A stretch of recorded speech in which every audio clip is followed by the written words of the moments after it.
Hello बच्चों, hope you all are doing good. Today we are starting the chapter named Cleanliness Around Us.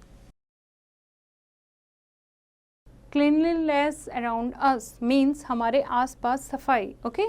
A clean and tidy place or person is a pleasant sight to everyone. एक साफ सुथरी जो place होती है, जगह होती है, या कोई भी साफ़ सुथरा आदमी होता है, पर्सन होता है, वो सबको देखने में अच्छा लगता है. The houses and the surroundings must be kept clean. और हमें अपना घर और आसपास का वातावरण हमेशा साफ रखना चाहिए. It is good for health and keeps away disease.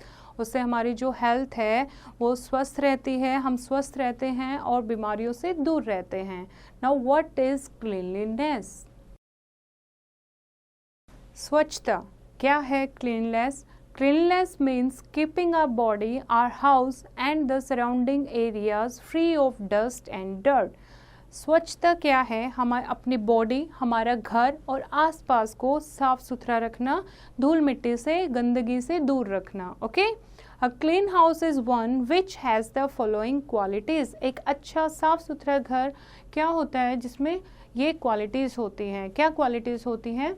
It should be well ventilated with proper doors, windows and ventilators to let in fresh air and enough sunlight. एक साफ घर वो होता है जो वेल वेंटिलेटेड होता है, जिसमें हवा आर पार जा सकती है, दरवाजे खिड़कियां जो हैं वहाँ से आसानी से एयर क्रॉस कर सकती है, ताज़ा हवा आ सकती है, सनलाइट आ सकती है. It should be airy and clean. हवादार होना चाहिए और साफ होना चाहिए. There must be a lot of plants around the house. घर के आसपास बहुत सारे पेड़ पौधे होने चाहिए. The surrounding areas of the house must be clean. आसपास का जो एरिया है घर का वो साफ होना चाहिए. There must be a proper and covered drainage system. गंदा पानी जो घर से निकलता है, ड्रेनेज सिस्टम, उसके लिए प्रॉपर इंतजाम होने चाहिए. वो कवर्ड, नालियाँ जो हैं वो कवर्ड, बंद होनी चाहिए, ढकी हुई होनी चाहिए ताकि मच्छर ना आए. Okay? Decorating the house with rangoli patterns, paintings, lamps and vases also make the house look attractive. और अपने घरों को सजाना, जैसे रंगोली बनाते हैं कुछ लोग, या सुंदर सी पेंटिंग बनवाते हैं या लगाते हैं, लैंप लगाते हैं, गुलदस्ते रखते हैं, उनसे भी जो घर है वो बहुत सुंदर लगता है, बहुत आकर्षक, अट्रैक्टिव लगता है. ओके? Now garbage disposal. साफ रखने के लिए जो कूड़ा है, गार्बेज है, उसे हमें दूर रखना पड़ेगा. तो उसको डिस्पोज कैसे करना है? Cleanliness in the surroundings and at public places is very essential. There is a lot of waste generated from the houses and other places. Cleanliness के लिए क्या ज़रूरत है? हमें अपनी पब्लिक प्लेस को, घर को साफ रखना चाहिए. इसके लिए हमें ज़रूरत है कि जो वेस्ट जनरेटेड, बहुत सारा जो वेस्ट मटेरियल है घरों से या पब्लिक प्लेसेस में, उसको हम प्रॉपरली डिस्पोज कर सकें. The waste can be peels of fruits and vegetables, waste paper, torn clothes, dry leaves, waste from factories and industries etcetera. और इस वेस्ट में क्या आ जाता है? जैसे कि हम फ्रूट्स या वेजिटेबल को छिलके उतारते हैं उनके, या फिर वेस्ट पेपर होते हैं, फटे हुए कपड़े हो गए, या फिर सूखी हुई पत्तियां हो गई पेड़ से, या फैक्ट्री और इंडस्ट्री से जो वेस्ट निकलता है, तो उन वेस्ट को प्रॉपर डिस्पोज करना चाहिए. The waste that is generated can be divided into 2 category. 2 category में डिवाइड किया है वेस्ट को. एक है बायोडिग्रेडेबल वेस्ट एंड दूसरा है non biodegradable waste. Biodegradable waste क्या होता है बच्चों? Biodegradable waste are the waste that not rot easily. Biodegradable waste जो है वो ईजिली सड़ जाता है, रोट हो जाता है, डिकम्पोज हो जाता है easily. They turn into simpler substances and mix with the soil. वो ईजिली टोन हो जाता है, रोट हो जाता है, ईजिली टूट फूट हो जाता है, सॉइल के साथ मिक्स हो जाता है और डिकम्पोज हो जाता है. Paper, peels of fruits and vegetables, torn clothes and dry leaves are some of the biodegradable waste. Biodegradable में क्या वेस्ट आते हैं? जैसे सब्जियां या फलों के छिलके हो गए, या फटे हुए कपड़े हो गए, या सूखी पत्तियां हो गई.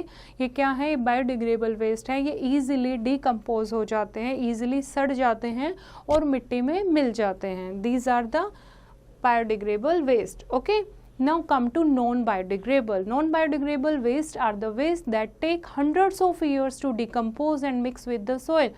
जिनको हजारों साल लग जाते हैं डिकम्पोज होने में, मिट्टी के साथ मिक्स होने में, क्योंकि ये टूटते फूटते नहीं हैं तो मिट्टी में मिलना बहुत मुश्किल है.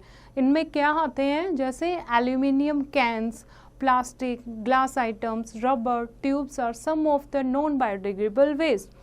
जैसे कि स्टील हो गया, प्लास्टिक के बर्तन हो जाते हैं या कैन हो जाते हैं, या ये पाइप्स हैं, रबर पाइप्स हैं, ये बच्चे टूटते फूटते नहीं हैं, डीकम्पोज नहीं होते और मिट्टी में भी मिक्स नहीं होते, बहुत हजारों साल लग जाते हैं, उसके बाद ये जाकर डीकम्पोज होते हैं. Okay, fact file.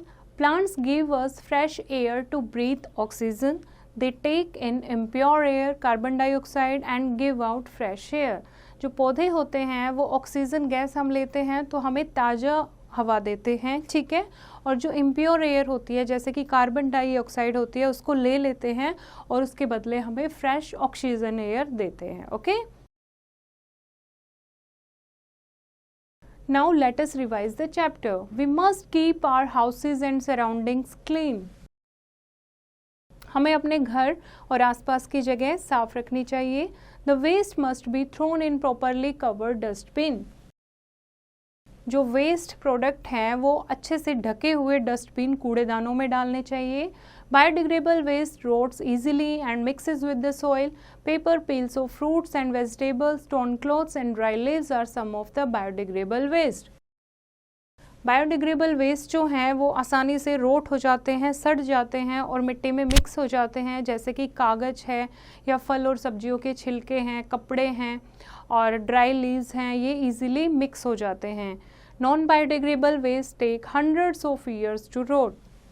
और जो नॉन बायोडिग्रेडेबल वेस्ट है उन्हें सालों लग जाते हैं सड़ने में, मिट्टी के साथ मिक्स होने में. ओके, तो बच्चों इसको चैप्टर आपको समझ आया होगा. इसको आप फिर से एक बार रीड करेंगे और एक्सरसाइज की प्रैक्टिस खुद से करेंगे.